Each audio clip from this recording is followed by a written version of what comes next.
while and reorganize my studio. So I'm going to hold the phone just for a second until I get things kind of settled, and then I'll put it on a stand. But let me flip this thing around. And I don't want to do this too long because I do need to really concentrate on organizing this. But for those of you who have ever put together a studio, it's much like putting together a pedal board for me, because you have all your different pedals and you got to figure out the arrangement, how you're going to hook everything up,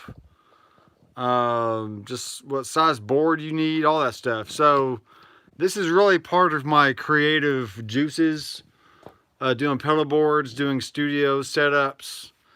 And so let me flip this thing around so you can see the disaster that I have on my hands. Okay, there's my pallet wood wall back there, which you see in a lot of recent videos. And yeah, this is just crazy. So what I was doing was I had this desk set up, which I stole from the garage. You can see my speakers and my computer monitor, and I have my mixing board sitting right there. But really this was going to be temporary because I was going to make a custom desk, you know, to set the CLA 10s over there. Basically they're like NS10 speakers, but they're by Aventone, and CLA is Crystal Lord Alge, whatever you say it. So they came out with their own version, basically a recreation of the NS10. So I got those from Sweetwater sometime last year. I've had these V8s for like 16 years now, the KRKs, and I just run I'm running a MacBook Pro 2015, I think a 15-inch. And you can see my Quilter amp, and I got a gig board and a Blue Guitar Amp 1. And there's my rack, which I may be selling the Audio Fuse pre's. I'm not quite sure yet. I'll let you know later in another video what I'm going to do with those. I have a little shelf right here that I took from my kids' room because they were done with it. It was just kind of sitting in the garage. So I'm gonna use these cubby holes to put like cables and stuff in, so it'll be good. And there's another room over here, which is my wife's office. But I'm gonna be able to fit, you know, drums. After I move the desk out and get everything cleared out, I'll have drums in here. I usually have singers, guitar players, just whatever I need for this room. This is plenty big. I want to say it's definitely 11 feet wide by maybe 12 or 13 feet long. Maybe 11 feet long. I'm not sure. It might be 11 by 11, might be 11 by 13. I really can't remember. But it's a plain big room to do a bunch of stuff in. Here's a custom sound dampening station that I made. And here's some more.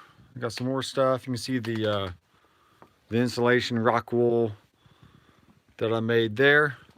So this room right here, this is now going to be the control room. I got my couch back against the wall, which it was along that wall in there when I moved it over momentarily. But I really got to thinking, and I was like, you know what? This is really a better setup, having the couch back there, and it's just more roomy for clients to come in and sit. And I got my guitars hanging on the wall there, and I have, you know, the microphone, which isn't staying there. It's going to go back in the other room. But this is the recent addition to the studio. And let me get this cable moved out of the way, like that. So I had this GL2400 probably 7 years ago. And then, like everything I do here in the studio, I wanted to go digital. You know, I used to have a huge pedal board with all these pedals. Then I saw the HX Effects and the Headrush come out. I was like, oh, I just need to sell off all my pedals and just get those pieces, so that way I can have digital versions of pretty much every amp or pedal that I would ever want, you know. So I got that, and I did the same thing with my mixing board. I sold this to my friend Bruce, And then I got a PreSonus Studio Live Classic, which is like the version 1 that but back before they had the Series 3 consoles.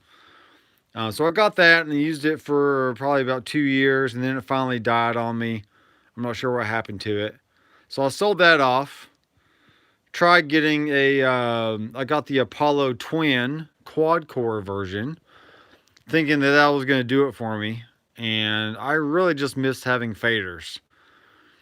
So I sold off my Twin, lost money on that because I still technically have 3 plugins that are on my account that aren't even being used because I don't have an Apollo interface. So if you're watching this and you want to buy some cheap UAD plugins from me, then hit me up. I'll cut you a really good deal.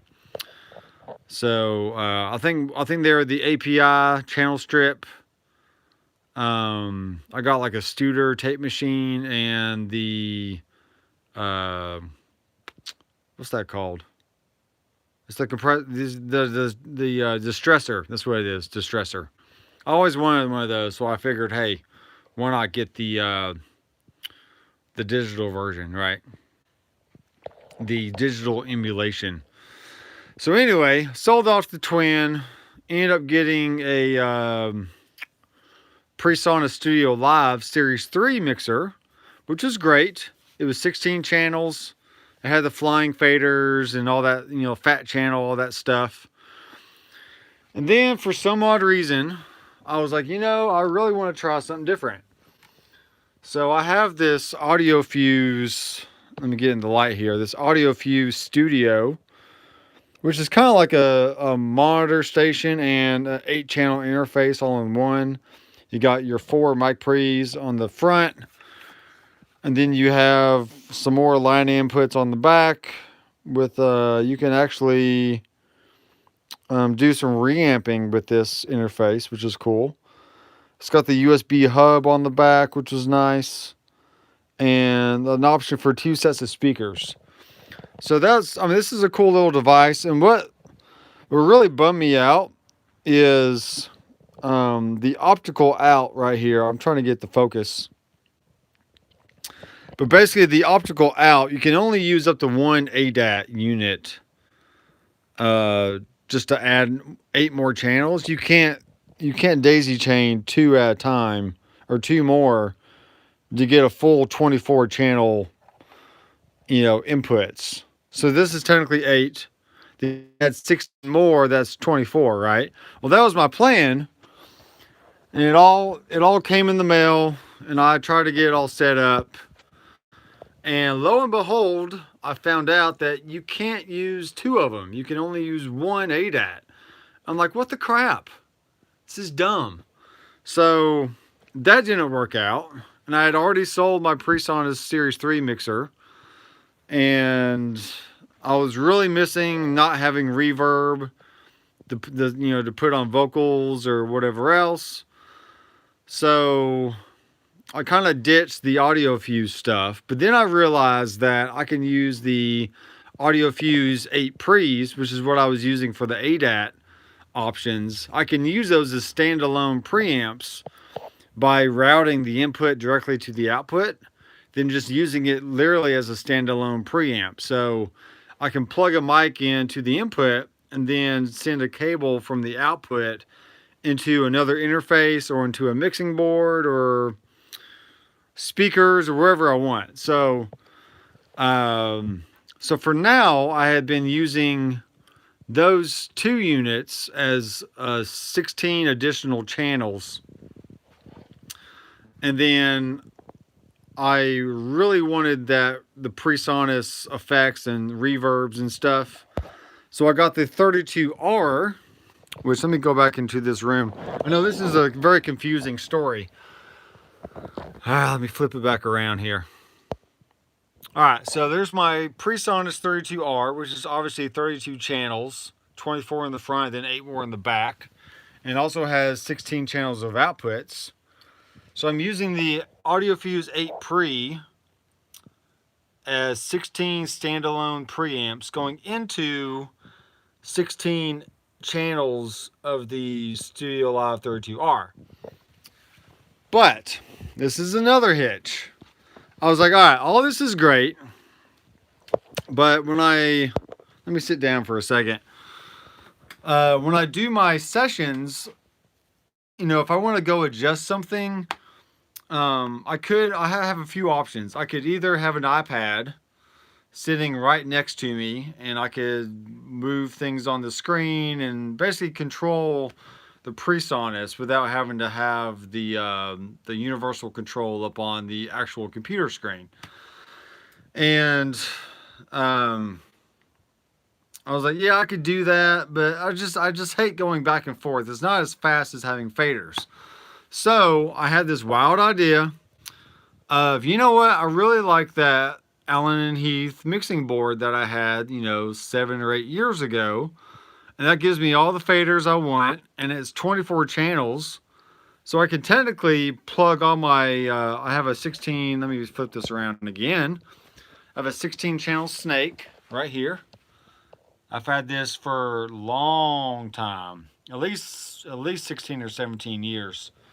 I've actually buried that snake in the sand at a wedding on the beach that I ran sound for one time, which is a fun thing to do. So yeah, I got 16 channels going into these 8 channels here, and then another 8 channels over here. Right, I got these. Let me move these up so you can see the 8 that I'm working with. So there's my 8 channels there and my 8 channels over here, right? So there's 16 inputs. And then since the 32R has, obviously 32 inputs, I can use the 8 groups right here, send that out of the back, using the XLR outs on the back of the board, and have these be an additional 4 inputs going into the PreSonus. So I have 16, 8, that's 16. Another 4 is 20. And then I could technically use either some matrix mixes, or I could use a combination of aux sends. Because I think the yellow aux sends are going to be my effects. I'm going to have like a long reverb and a short reverb, or I'm going to have a reverb and a delay, or whatever I want. And then I really don't use a lot of I don't need a lot of headphone mixes for what I do. So I'll probably just use like aux 1 and 2 for headphone mixes, and then use aux 3 and 4 as any additional outputs that I need going into the computer. And that's not to say that I can't use the direct outs on the actual fade, on the actual channels itself. But just for instance, if I want to combine, let's say these are like kick in and out, then I have a snare top and bottom, then I have like, 3 toms or something. I could take these 2 channels right out to group 1 for my kick track. Then I have a snare track. Then I can have a stereo pair for like my 3 toms. So this would take care of the toms, like kick, snare, toms. And then I could have, channel 7 be like overhead left, overhead right. And then coming over here, I could have like some room mics set up here. Then I still have plenty of other channels with 9 through 13, or 20 through 24 for any kind of bass, guitars, vocals. If I'm setting up a full band that I need all these inputs for, then that's really why I have the board. It's really for a full band option. Because obviously when I'm just doing a singer, I just need 1 channel for that. Or if I'm doing acoustic guitar and I want to go stereo, I just need stereo channels. I don't need more than 2 channels at a time. So, but another thing with this board is there are direct outs, but it's all pre-fader and it's all pre-EQ. So, sorry, I ate dinner and I'm burping a little bit. So, sorry about that. So for example, let's just say I want to These are my left and right acoustic guitar tracks. If I want to EQ these, I can do whatever EQ I want and then send this to groups 1 and 2. And now I can have these outputs going into the input of my PreSonus, and this will carry over any EQ that I have on the actual board over here. So that's really the big draw for using the groups and also the aux ends, because this will be, I'll be able to print the EQ on the board as I go in, and I still have the option of going direct out if I need to, or have the direct outs over here or whatever. So there's just a lot of options. So all that to say, I'm back to using an analog board here in the studio. This will be all the front end stuff, and then the PreSonus will be my audio interface. That's also how I will do all my live streaming by using the Matrix mix on the PreSonus to route all the signal coming into the PreSonus to then go back out USB 1 and 2 to either Streamlabs OBS or Ecamm Live or whatever streaming software that I'm using at the time. So obviously I'm just doing a quick and dirty live stream with my camera right now. But yeah, you can see I got all kinds of piles. I got a little pile over here, pile over here. I got all this junk over here I need to clean up. A Led Zeppelin record I need to put back in its sleeve. I got all that crap out in the garage I gotta clean up. So it's just a lot of stuff I have to comb through. I gotta move my drum set back into this room. I'm gonna put it back on that wall over there. Because what I like to do, I like to sit here at my helm, and then if I need to lay down drums, I just simply spin, and bam, there's my drum set right there. And then if I need to play piano, I'll have my piano along this wall over here. So I really have everything at my fingertips to produce a song here in the studio, which is great. Or if I have a piano player that needs to lay down a piano, they can just sit over here and do that while I sit over here and control everything. And the piano is USB connected, so I can record the audio, but I can also record MIDI going into the computer as well. So if I need to edit via the MIDI, then I can. But most of the time, if they're a really good piano player, I don't really mess with the MIDI. I just choose a sound on the in the Arturia piano library and just pick the best one that fits the song and just treat it like a acoustic piano. Acoustic pianos, you can't change the sound after the fact, and that's one thing we're very spoiled about in this digital age. Is like you want everything to have options later, right? But there's something to say about just choosing the sound that you want and just going for it. So, any questions? I'm going to check the chat here. I don't think I've seen any questions or anything from anybody. But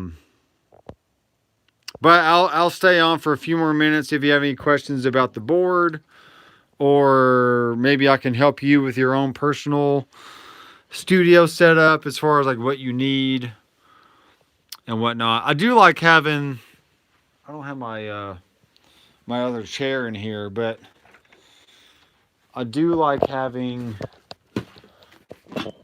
this desk about this height, because it gives me a nice comfortable space to, I just added this. You can kind of see how I screwed it in underneath the desk there. So this sits just like that. I have a nice place for my mouse and keyboard. And then this cable will come around and wherever my computer ends up being. I really want to get a Mac Mini, because those are pretty much silent.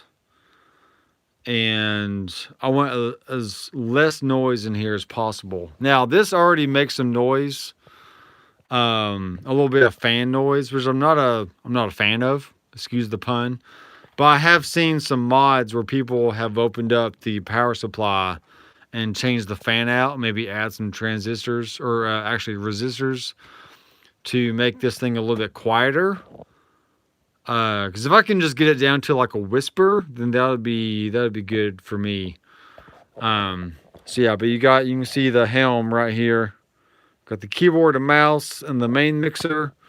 I can mix all the signals, and that'll go into the PreSonus. So here's my window. You can see into the other room there. And I built out this studio about 10 years ago. This was one long room. I don't know if you can see this or not, but you can see the cinder block wall with the pipe there on the wall. Then so I kind of built out this little cabinet area to put microphone stands and headphones and cables and whatever else. So that's what that's for. But yeah, this whole area all the way around was just cinder block walls. That wall back there, we actually knocked down and then moved back another 3 feet or so, just to expand it out a little bit more. It is slightly angled there at the door. So you got a straight line, then an angle, then another straight line going this way.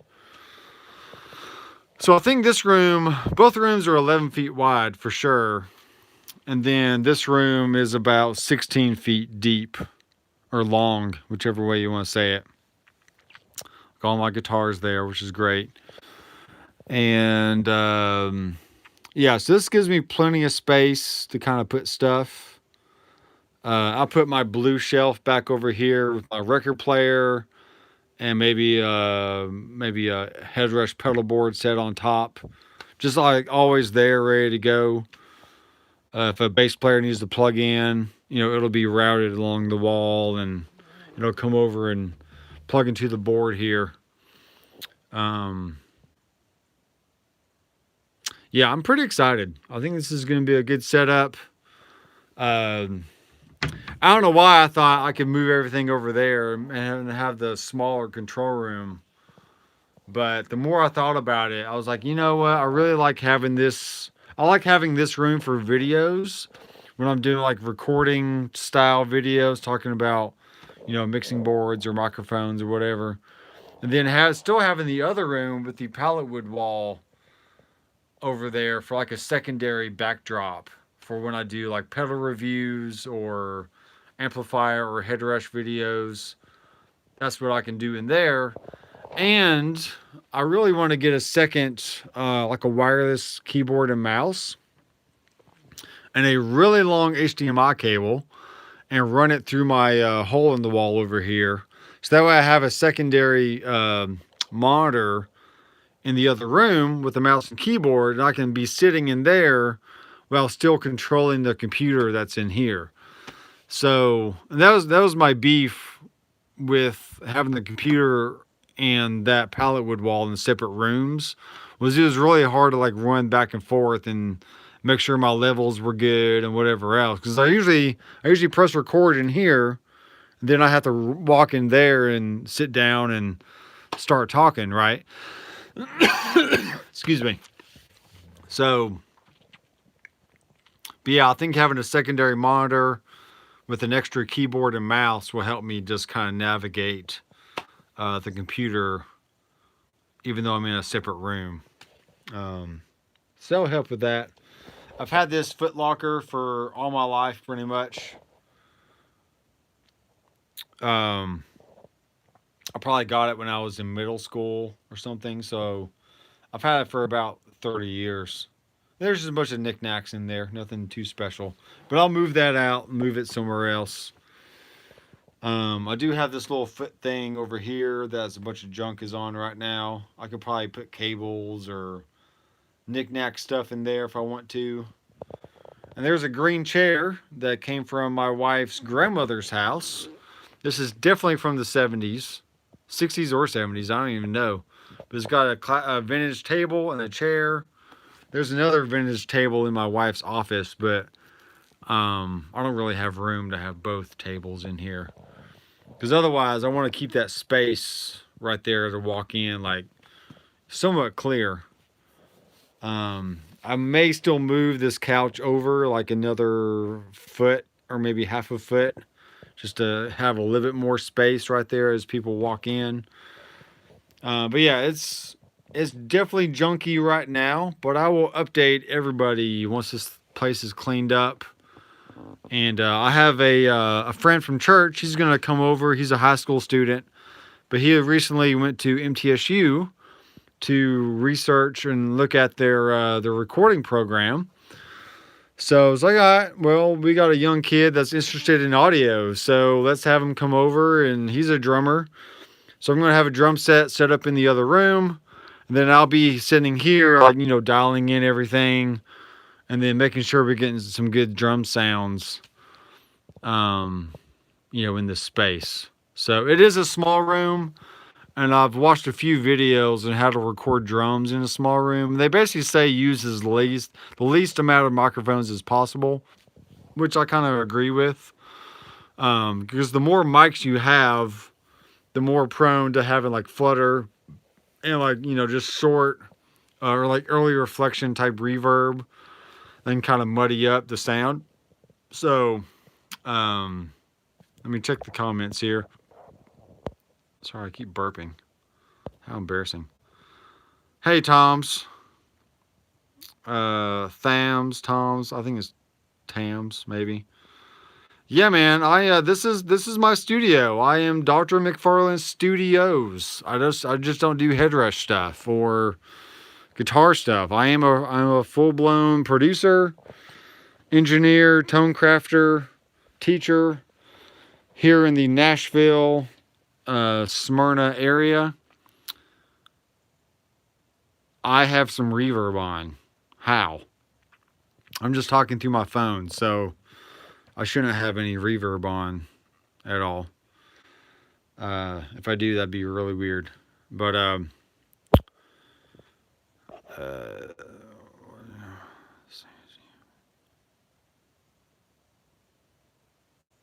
yeah, it's cool, man. Doing this stuff a long time. I think once you get the bug, you can't get rid of it. All you can do is just try to tame the beast within. Guitar playing, recording, making music, producing other bands, working with singers. Yeah, I have a country band coming in about 2 weeks.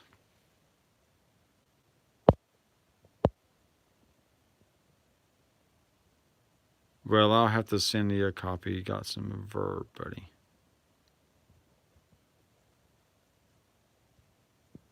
Cool, man. All right, thanks for chiming in. That's great.